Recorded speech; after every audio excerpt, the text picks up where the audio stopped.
ಹೇಳಿದ್ದಾರೆ. ಕಾಂಗ್ರೆಸ್ ಪಕ್ಷ ಯಾವುದೇ ನಾಯಕನಿಂದ ಬೆಳೆದಂಥದ್ದಲ್ಲ, ಕಾರ್ಯಕರ್ತರಿಂದ ಬೆಳೆದಂಥ ಪಕ್ಷ.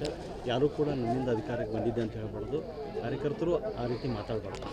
ನೋಡಿ, ಒಂದನೇದು ಕಾಂಗ್ರೆಸ್ ಪಕ್ಷ ಇವತ್ತಿನ ದಿವಸ ಅದು ಒಂದು ರಾಜಕೀಯ ಪಕ್ಷ ಆಗಿ ಹುಟ್ಕೊಂಡಿರೋದು.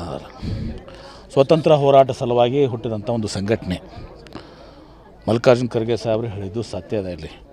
ಇಲ್ಲಿ ಕಾಂಗ್ರೆಸ್ ಪಕ್ಷ ಒಂದು ಸಿದ್ಧಾಂತ ಮೇಲೆ, ಒಂದು ತತ್ವದ ಮೇಲೆ, ಹಾಗೆ ಬಸವಣ್ಣನವರ, ಅಂಬೇಡ್ಕರ್ ಅವರ ಸಿದ್ಧಾಂತಗಳ ಮೇಲೆ ಹುಟ್ಟಿದಂಥ ಪಕ್ಷ ಇದು. ಇವತ್ತು ಸಂವಿಧಾನ ಬೇರೆ ಅಲ್ಲ, ಬಸವಣ್ಣವರ ಸಿದ್ಧಾಂತಗಳ ಬೇರೆ ಅಲ್ಲ, ಇವತ್ತು ಕಾಂಗ್ರೆಸ್ ಪಕ್ಷ ಸಿದ್ಧಾಂತ ಬೇರೆ ಅಲ್ಲ. ಅವೆಲ್ಲವನ್ನು ಇದು ಮಾಡಿಕೊಂಡು ಬಂದಂಥ ಪಕ್ಷ. ಇಲ್ಲಿ ಜನರಿಂದ ನಾವಿದ್ದೀವಿ, ಕಾರ್ಯಕರ್ತರಿಂದ ನಾವಿದ್ದೀವಿ, ನಾಯಕರಿಂದ ನಾವು ಕಾರ್ಯಕರ್ತರು ಇಲ್ಲ. ಹೀಗಾಗಿ ಅವರು ಭಾಳ ಸತ್ಯವಾದಂಥ ಮಾತನ್ನು ಇವತ್ತು ದಿವಸ ಹೇಳಿದ್ದಾರೆ. ಹಿಂದೆ ಗೊತ್ತಿದೆಯಲ್ಲ ನಿಮಗೆ, ಇಂದಿರಾ ಗಾಂಧಿ ಸಂದರ್ಭದಲ್ಲಿ ದೊಡ್ಡ ದೊಡ್ಡ ಗೌಡರು, ದೇಸಾಯರು, ದೇಶಮುಖರು ಎಲ್ಲ ಚುನಾವಣೆ ನಿಂತರು.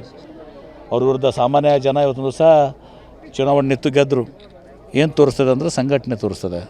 ಗರೀಬಿ ಹಟಾವ್, ರೋಟಿ ಕಪಡ ಅವ್ರ ಮಕಾನ್, 20 ವರ್ಷದ ಕಾರ್ಯಕ್ರಮಗಳು, ಇವತ್ತು ರೇಷನ್ ಕಾರ್ಡು, ಅಂಗವಿಕಲ, ವಿಧವಾ ವೇತನ, ಏನು ವಯಸ್ಕರ ವೇತನ ಎಲ್ಲ ಪ್ರಾರಂಭ ಮಾಡಿದ್ದು ಕಾಂಗ್ರೆಸ್ ಪಕ್ಷ.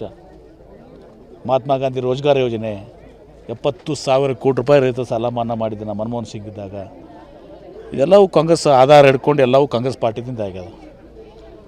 ಅಚ್ಚೇ ದಿನ ನಂತರ ಬಂದಿಲ್ಲ ಇವರಿಂದ. ಪೆಟ್ರೋಲ್ ರೇಟು 65 ರೂಪಾಯಿ ಇದ್ದಿದ್ದು 100 ಆಗ್ಯದ, ಡೀಸೆಲ್ ರೇಟು 55 ಇದ್ದದ್ದು 100 ಆಗ್ಯದ, ಗ್ಯಾಸ್ ಸಿಲಿಂಡರ್ 450 ಇದ್ದದ್ದು 1200 ರೂಪಾಯಿ ಆಗ್ಯದ. ಎಲ್ಲ ರೈತರು ಏನು ಗೊಬ್ಬರ, ಔಷಧಿ ಎಲ್ಲ ತುಟ್ಟಿ ಆಗ್ಯದ. ಏನು ಅಚ್ಚೇ ದಿನ ಬಂದವು ಹೇಳ್ರಿ? ಬೆಲೆ ಏರಿಕೆ ದಿನ ಯಾವುದು? ಬೆಲೆ ಏರಿಕೆದೇ ಆಗಿದೆ, ಎಲ್ಲನೂ ಆಗಿದೆ. ಅಚ್ಚೇ ದಿನ ಅವ್ರಿಗೆ ಅದಾನಿ ಮತ್ತು ಅಂಬಾನಿಗೆ ಬಂದವು, ನಮಗೆ ಯಾರಿಗೂ ರೈತರಿಗೆ ಜನಸಾಮಾನ್ಯರಿಗೆ ಬಂದಿಲ್ಲ ಅವು. ಸರ್, ಅದು ದ್ವೇಷ ಭಾಷಣ ಅಧಿವೇಶನದಲ್ಲಿ ಮಂಡನೆ ಆಯಿತು, ಅದರ ವಿರುದ್ಧ ಕೋರ್ಟಿಗೆ ಹೋಗ್ತೀನಿ ಅಂತ ಯತ್ನಾಳ್. ಹೌದಾ?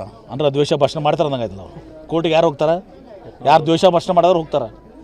ದ್ವೇಷ ಭಾಷಣ ಯಾರು ಒಬ್ಬರು ಸಲುವಾಗಿಲ್ಲ. ಅದಕ್ಕೆ ನಾಳೆ ಎಂ ಬಿ ಪಾಟೀಲಿಂದ ದ್ವೇಷ ಭಾಷಣ ಮಾಡಿ ನನಗೂ ಅನ್ವಯಿಸ್ತದೆ, ಕಾಂಗ್ರೆಸ್ನವ್ರಿಗೂ ಅನ್ವಯಿಸ್ತದೆ, BJP ಅವ್ರಿಗೂ ಅನ್ವಯಿಸ್ತದೆ, ಎಲ್ಲರಿಗೂ ಅನಿಸ್ತದೆ.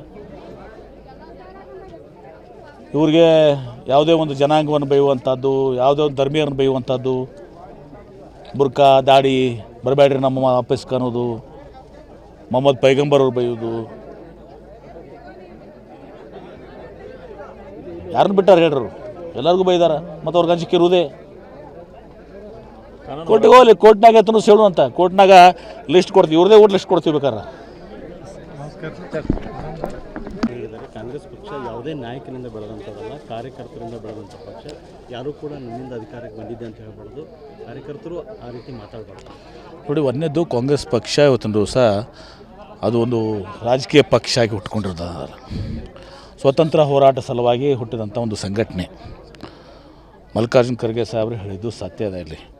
ಇಲ್ಲಿ ಕಾಂಗ್ರೆಸ್ ಪಕ್ಷ